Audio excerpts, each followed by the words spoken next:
Kapag ating naririnig ang salitang exclusive, ano yung ating nararamdaman? Ginagamit natin madalas yan araw-araw.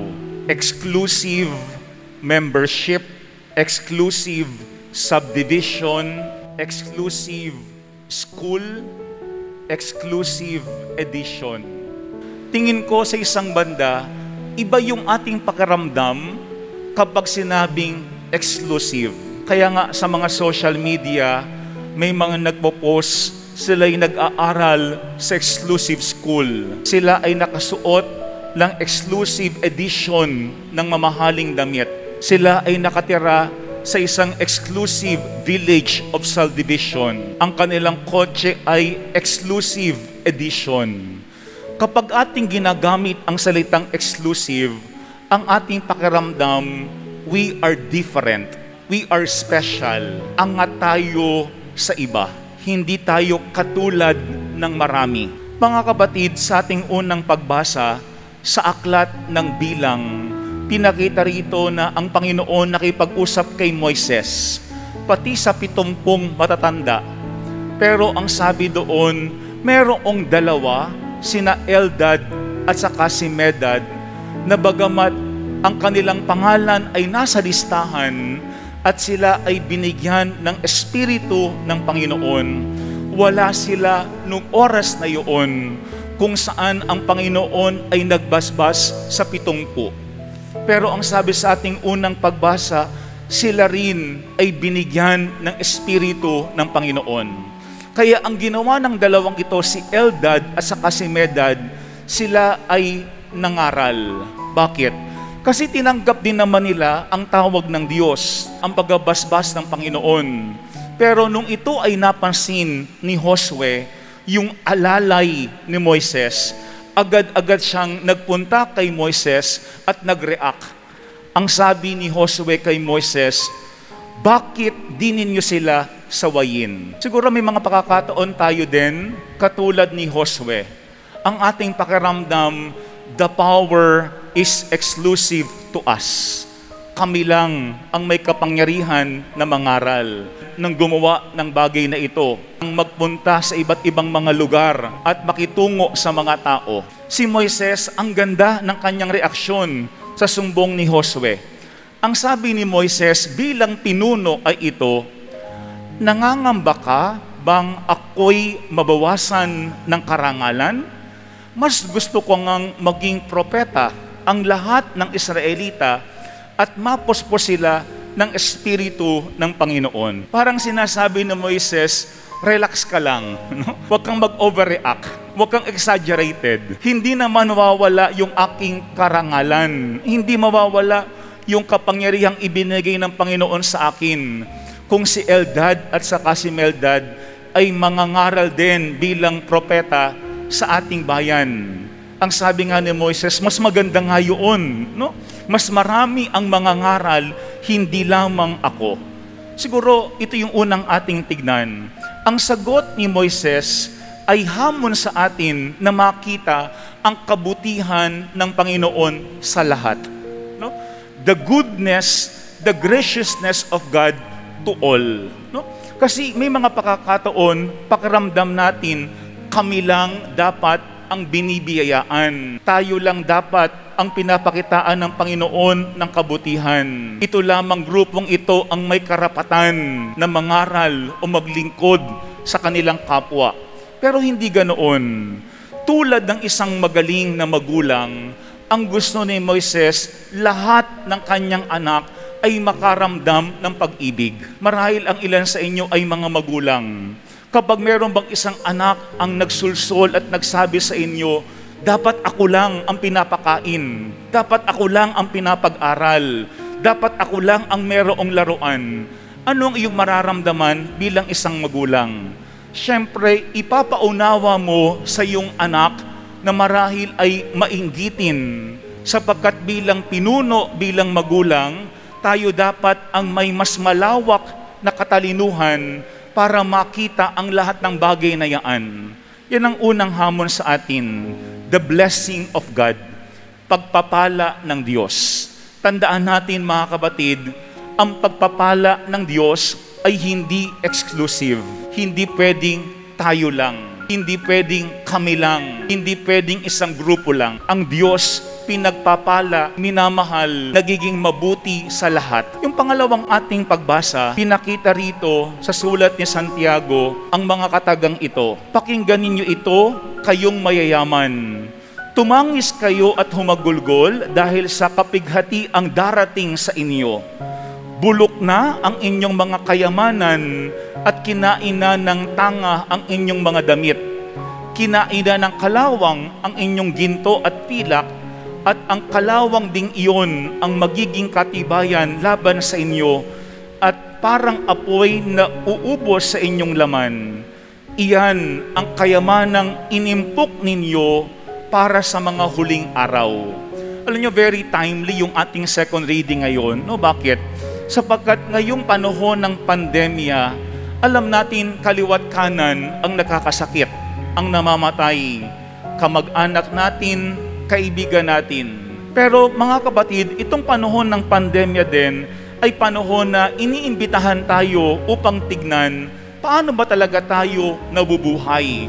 Pero ito'y panahon din para tayo ay makapag-isip. Paano ba natin ginagamit yung ating buhay? Paano ba tayo tumitingin sa ating kapwa? Paano ba natin ginugugol yung ating lakas o yung ating panahon? Sapagkat pangalawang P, yung ating second reading, pinapakita yung pagpapaalaala ng Diyos. No? May mga pakakataon, it's good to be reminded. No? Kasi tayo ay madaling makalimot, madali tayong ma-carried away ng iba't ibang mga bagay. Pero ngayong panahon ng pandemya, ang ating lagi naririnig ay yung salitang essential. Essential ba talaga ang iyong bibilhin, iyong gagawin, iyong pupuntahan? Bakit? Kasi baka tayo ay bumibili, gumagawa, nagpupunta sa iba't ibang mga lugar, pero hindi naman talaga yaan ganoon kahalaga. Parang sinasabi ng ating second reading, yung inyong pinakakaabalahan dati, yung inyong pinakakaipon-ipong kayamanan o kasuotan, ang lahat ng yaan ay unti-unting nawawala, ay nagsisira. Hindi natin kayang dalhin ang lahat ng yaan. Kapag dumating ang panahon, tayo ay tatawagin ng Panginoong Diyos. Pero mga kapatid, ito yung maganda sa ating pangalawang pagbasa, sapagkat paano tayo nabubuhay ngayon will really matter in the life after. No? Sapagkat kung paano tayo makasalamuha sa ating pamilya, sa ating kapwa, kung ikaw ay merong negosyo, paano ka makisalamuha sa iyong mga trabahador, ang lahat ng yaan ay napakahalaga ayon sa ating ikalawang pagbasa. Ang sabi doon ni Apostol Santiago, sumisigaw laban sa inyo ang upa na hindi ninyo ibinigay sa mga gumapas sa inyong bukirin. Umabot sa langit sa Panginoong makapangyarihan sa lahat ang mga hinaing ng mga mang-aani na inyong inapi. No?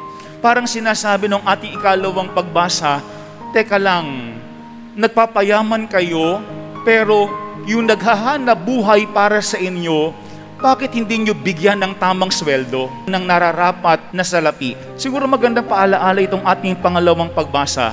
Ito yung pangalawang paalaala sa atin. Ano ba yung ating pinapahalagahan araw-araw? No? Baka sa panahon natin ngayon, ang ating pinapahalagahan, basta makaipon, basta yumaman, kahit sa anong paraan. Wala na tayong pakialam kung ito ay masamang paraan, kung merong matatapakang ibang tao, kung merong maaaping iba. Every day, God is reminding us what is important. Ano ba talaga ang mahalaga? Yung naiipon o yung naitutulong? Yung ating pinapakinabangan lamang sa ngayon o yung kailangan nating ibigay sa ating kapwa na sa kanila talaga ay nararapat? Pangalawang P, pagpapaalaala ng Diyos. Araw-araw, kapag meron tayong naririnig na nakakasakit, kapag meron tayong naririnig na namamatay, magandang paalaala rin niya sa atin. Hindi yung tayo ay matakot, kung hindi tayo ay magising. Tandaan natin, naririnig ng Diyos ang lahat ng kanilang hinanaing. alam ng Diyos ang mga bagay na ating ipinagkait sa ating kapwa. At pangatlo, yung pong ating ebanghelyo. Sa ating ebanghelyo, ang mga alagad ni Jesus ay lumapit sa Kanya, particularly si Juan. Katulad ni Josue sa ating unang pagbasa, ang kanyang angal ay, Panginoon, meron nagpapaalis ng masamang espiritu na hindi natin kasama. No? Katulad ni Josue, pigilan niyo siya, Panginoon. Hindi siya kasama ng 12 alagad. Dapat ang pagpapaalis ng masamang espiritu atin lang, exclusive lamang sa aming 12. Kasi kami lang ang iyong tinawag. Pero maganda itong ating ebanghelyo, sapagkat si Jesus pinaalaala sa kanyang mga alagad, ano ba talaga ang mahalaga? What really matters? 2 bagay. Ang unang mahalaga is to do good, gumawa ng mabuti. Sapagkat ang alagad, hindi lang tagapangaral. Ang alagad ay representasyon ni Kristo sa kanyang kapwa kapag siya ay gumagawa ng mabuti.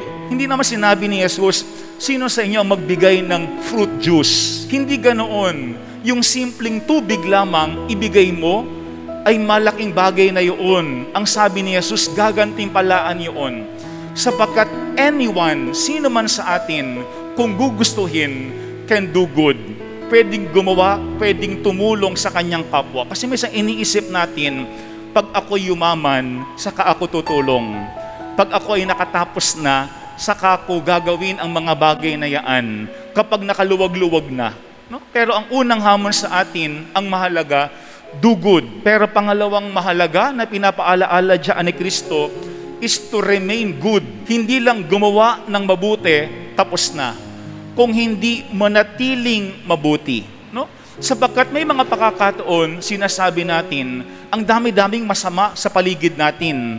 Ano pa ang saysay na maging mabuti? Eh hindi ba mas maganda na magpakasama ka na lang para maging katulad na lang ng iba? Pero hindi ganoon. Sa ating ebanghelyo, ang malinaw na sabi diyan ni Jesus, kung ang isa sa iyong mga kamay ang nagiging sanhi ng iyong pagkakasala, putulin mo. Kung ang iyong paa ay nagiging sanhi ng iyong pagkakasala, putulin mo. Kung ang iyong mata nagiging sanhi ng iyong pagkakasala, dukutin mo. Hindi yan literal na sinasabi sa atin ni Jesus. No? Pero ano ang punto dyan ni Jesus? Maging aware tayo, ano ba ang nagiging sanhi ng pagkakasala sa atin. Baka naman yung lagi mong kasama, yun ang nagiging sanhi ng iyong pagkakasala. Mag-isip-isip ka. Baka yung iyong hanap buhay ang nagiging sanhi ng iyong pagkakasala, mag-isip-isip ka. Baka ang lugar na iyong pinupuntahan ang nagiging sanhi ng iyong pagkakasala, mag-isip-isip ka. Yan ang pangalawang punto po ng ating ebanghelyo. Not only to do good, kung hindi pangalawa, remain good, manatiling mabuti. Ang taong tunay at likas sa kanya ang kabutihan, sa panahon ng kagipitan, lalabas at lalabas lagi sa kanya ang kabutihan. Pero kapag ang isang tao masama, pwedeng magpanggapya ang mabuti. Pero after few months, after few years, babalik na yung kanyang tunay na kulay. Kasi ang kabutihan, hindi kayang dayain.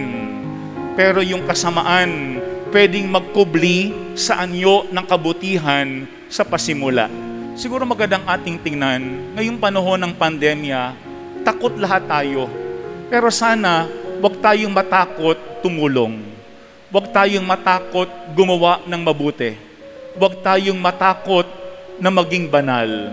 Sabi nga ni San Ignacio ng Loyola, for those who love, nothing is too difficult, especially when it is done for the love of our Lord Jesus Christ.